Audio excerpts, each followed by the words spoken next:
Well, gee whiz. Sorry to have left you guys hanging, but yeah, we're way back here at mounting the amps to the back of the baffle box. It's not a box anymore. Yeah, so I'm still dreaming, fantasizing about suspending that second amp somewhere. If you want to skip ahead to the end, you can see how it all ended up, or just stick with us. So I'm thinking of using a little backing piece of plywood, some pretty strong marine grade plywood at the back of this amp, and then I can just I think I decided to stick it up at almost a 80-degree angle,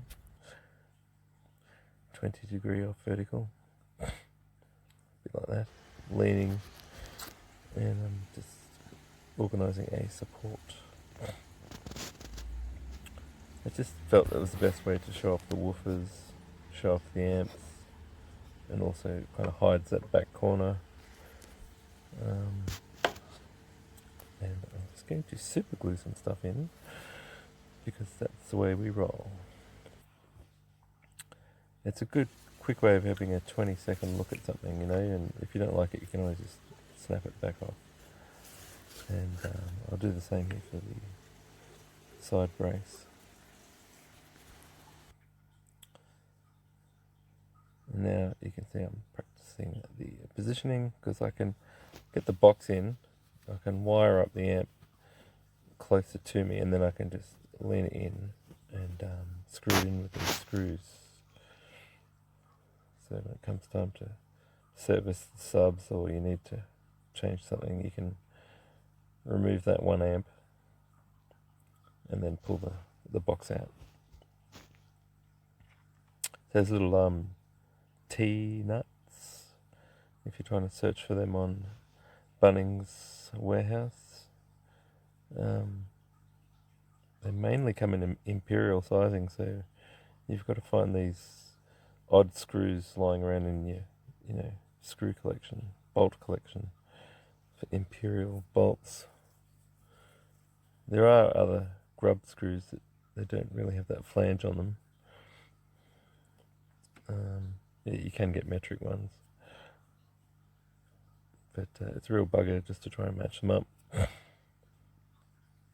I end up putting a second one further down, just demonstrating it here.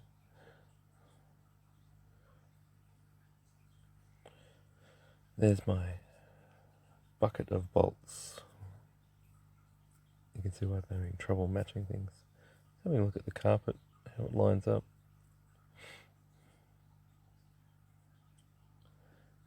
Doing a quick trimming at the top there, getting a piece for the bottom. It doesn't matter about the hole in the middle, because one of the amps is going to cover that, as we see here. The trim pieces hide the wire connections, which is pretty cool on that VRX 1500. Just drilling out spaces below the cables, because I actually have a void below that platform that goes down into the other wiring area in the boot. Bit of beautification there on the supports. Still got a bit more to go. So I quickly lined it back up again, put a couple of screws in. Yeah, so I forgot to show you, finish the back carpet on this one.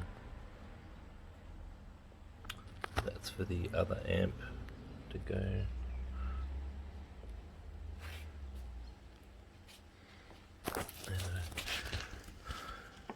Situated these wires taunt at the moment, just so they don't vibrate.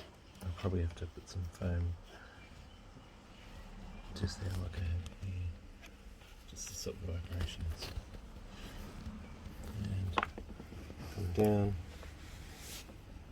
fed up through this hole into one of these. They're both the same channel, you just have to pick one. I guess neater is better. Now this felt like an eternity to get to this stage. Putting it back in the car must have been a few days, and then there's a lot more to go from here. Just getting all that computer stuff all neatened up. And some lighting. Here I'm doing a quick 4 gauge ferrule and a close up here. It's important not to let all the wire threads go crazy, and you have to kind of get to it quick before you start twisting and turning the cable. And that's a success. Not too many flyaways, or 0. And sometimes you just rotate it a bit, it goes on a bit better. And as you can see, it should be in that last area, you don't want it sticking out. And yeah, quite a simple thing. And then you need to put a heat jacket on, a heat shrink, color coded if you must. And you need to just do it there, just where the plastic starts, but a little bit on the silver, and just put it over some heat, nice even heat. Gas oven I've found is pretty easy, as long as you haven't installed it in your car. You can do it out here in the kitchen. And there you go, nice and neat. And here's one I did earlier. I crimped it into the fuse block that it was going into, and see the actual grub screw makes a nice hard crimp, and that'll fit back into the fuse block easy. And that's just putting it in there, putting the cover on. Alright, so that does it, folks, for this video, and next time we see it, hopefully it'll be jazzy and lights and crazy stuff, and also that second amp on the right there. Alright, tune in next time, and catch us later.